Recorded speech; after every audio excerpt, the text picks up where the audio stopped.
Students, आज मैं आपको बताऊंगी अनेक शब्दों के लिए एक शब्द। ठीक है।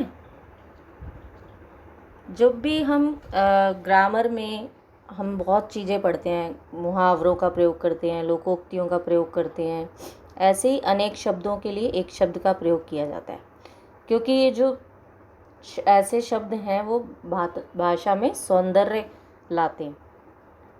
ठीक है, सौंदर्य लाते हैं, भाषा को सुंदर बनाते हैं। तो जब हम कम शब्दों में कोई बात कह सकते हैं तो उसके लिए हमें अधिक शब्दों का प्रयोग करने की कोई ज़रूरत नहीं है। ठीक है, तो इसलिए हम लोग अनेक शब्दों के लिए एक शब्द सीखेंगे। इससे हमारे भाषा ज्ञान का पता चलता है। और ये ज्ञान कैसे होगा? जब हमें इन अनेक शब्दों के एक शब्द याद होंगे। ठीक है ना। ये जो अनेक शब्दों के लिए एक शब्द है, इन्हें वाक्यांश भी कहा जाता है। वाक्यांश का मतलब होता है वाक्य का अंश। जब कोई पूरा वाक्य नहीं होता, छोटा वाक्य होता है, वाक्य का हिस्सा होता है, उसे वाक्यांश कहा जाता है। तो इसे हम अनेक शब्दों के लिए एक शब्द भी बोलते हैं और वाक्यांश के लिए एक शब्द भी बोलते हैं। ठीक है। सबसे पहले है जिसका परिचय ना हो। जिसका परिचय ना हो उसे क्या कहा जाता है? अपरिचित। जिसका आरंभ ना हो, अनादि। आदि आरंभ होता है, अन उपसर्ग लग गया, बन गया अनादि। जिसका अंत ना हो, अनंत। इसमें भी अन लग गया, अंत ना हो। जिसका नाश ना हो, अविनाशी या शाश्वत भी कहा जाता है। जिसके माँ बाप जीवित ना हो, अनाथ। नाथ यानी माता पिता, तो अ उपसर्ग लग गया तो ये बन गया बिना माता पिता के। जो सहन ना किया जा सके, असह या असहनीय भी बोलते हैं इसे। जो जानता ना हो, यानी जिसे ज्ञान नहीं है, अज्ञानी भी बोल सकते हैं, नादान भी बोल सकते हैं। जो विश्वास के योग्य हो, विश्वसनीय। ठीक है।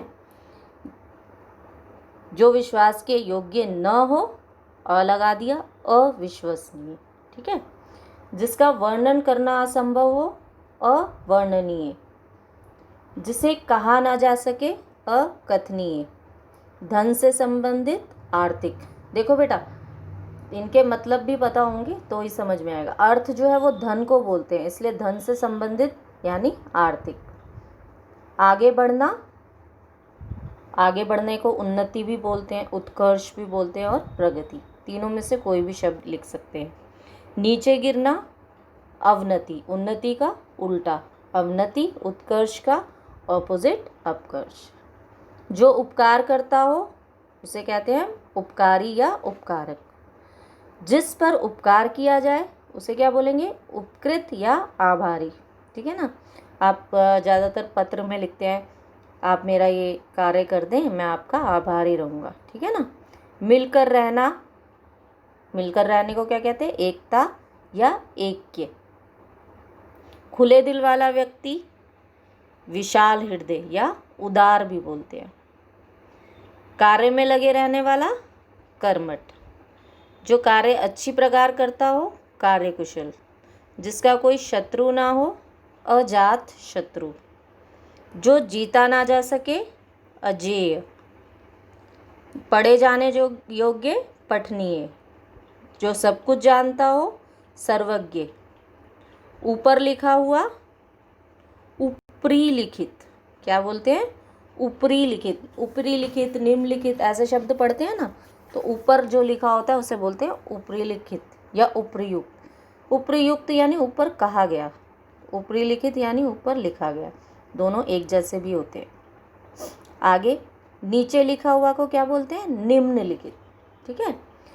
जिसके नीचे रेखा खींची हो, रेखांकित। ऊपर कहा गया, ऊपर युक्त। मैंने अभी आपको बताया उक्त का मतलब होता है कहना, तो ऊपर युक्त शब्द बना उससे। हाथ से लिखा हुआ, हस्तलिखित। जो भूमि उपजाऊ हो, उर्वर। और जो भूमि उपजाऊ ना हो उसे क्या कहते हैं? बंजर। साथ पढ़ने वाला, सहपाठी।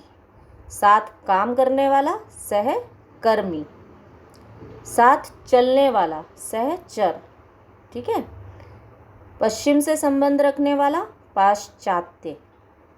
इतिहास से संबंधित ऐतिहासिक, राजनीति से संबंधित राजनैतिक, शरण में आया हुआ शरणागत, जो बहुत ऊंचा हो गगनचुंबी, जो शब्द बहुत गूंजे गगनभेदी, जिसकी आयु लंबी हो दीर्घ आयु, क्योंकि दीर्घ का अर्थ होता है लंबा, बड़ी, जिसकी आयु छोटी हो अल्पायु, जो स्थिर ना रहता हो चंचल या अस्थिर भी बोल सकते हैं, तेज बुद्धि वाला कुशाग्र बुद्धि, मंद बुद्धि वाला मंद बुद्धि, जिसका जन्म अभी अभी हुआ हो नवजात, नवजात शिशु बोलते हैं ना, जिसके पास कुछ ना हो अकिंचन, ठीक है, जो बहुत बोलता है वाचाल, दूसरे के काम में दखल देना हस्तक्षेप, उच्च कुल से संबंध रखने वाला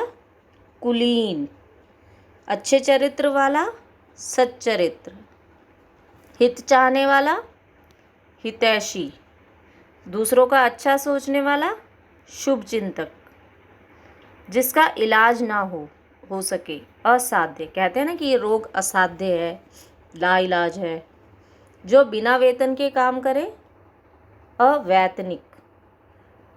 ठीक है, आगे कुछ और पढ़ते हैं। अवसर का लाभ उठाने वाला अवसरवादी, जो नियम के विरुद्ध हो अनियमित, जिसकी पत्नी मर गई हो विधुर, जिसका पति मर गया हो विधवा, आँखों के सामने होने वाला प्रत्यक्ष, प्रति या अक्ष, प्रति अक्ष, अक्ष आँखों को कहते हैं इसलिए। अब यहाँ पर बुक वर्क में वर्क दिया हुआ है, ये देख लेंगे एक बार। पहला प्रश्न है, जब भी बेटा मैंने आपको बताया है काम स्टार्ट करते हैं तो प्रश्न ठीक से पढ़ेंगे, चाहे आपके एग्ज़ाम में हो, चाहे आप स्कूल का काम कर रहे हो, होमवर्क कर रहे हो, तो प्रश्न को पढ़ना बहुत ज़रूरी होता है कि उसमें करना क्या है। जिस पर उपकार किया जाए, आपने पढ़ा था, उसे कहते हैं उपकृत। ठीक है, इतिहास से संबंधित ऐतिहासिक, अच्छे चरित्र वाला सच्चरित्र, जो शब्द बहुत गूंजे गगनभेदी, पश्चिम से संबंध रखने वाला पाश्चात्य, जिसका इलाज ना हो सके क्या होता है वो असाध्य, अभी हमने लास्ट में ही पढ़ा ये। अब इधर जो है सेकंड क्वेश्चन में लिखा है, इन वाक्यांशों के लिए सही शब्द का चुनाव करें।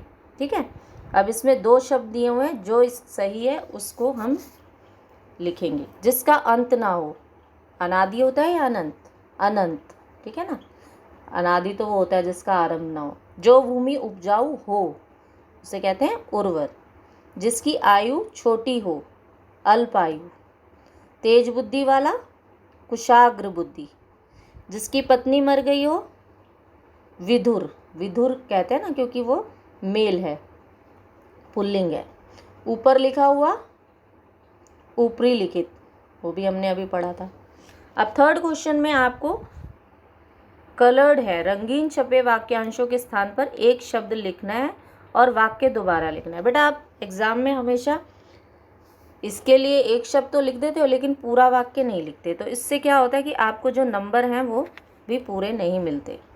तो जब भी, इसलिए मैंने आपको बोला कोई भी काम करो तो प्रश्न जो है वो ठीक से पढ़ो कि इनके स्थान पर एक शब्द लिखना है और पूरा वाक्य दोबारा लिखना है। जैसे यहाँ लिखा हुआ है, ऊपर कही गई बात सत्य प्रतीत होती है, तो ऊपर कही जाने को कहते हैं उक्त, उपरयुक्त बात सत्य प्रतीत होती है। ठीक है, जो बहुत बोलते हैं उनकी बात पर कोई विश्वास नहीं करता, बहुत बोलने वालों को कहते हैं वाचाल, तो वाचाल लोगों की बात पर कोई विश्वास नहीं करता। शरण आए हुए की रक्षा करना हमारा धर्म है, शरण आए हुए को क्या कहते हैं शरणागत, तो शरणागत की रक्षा करना हमारा धर्म है।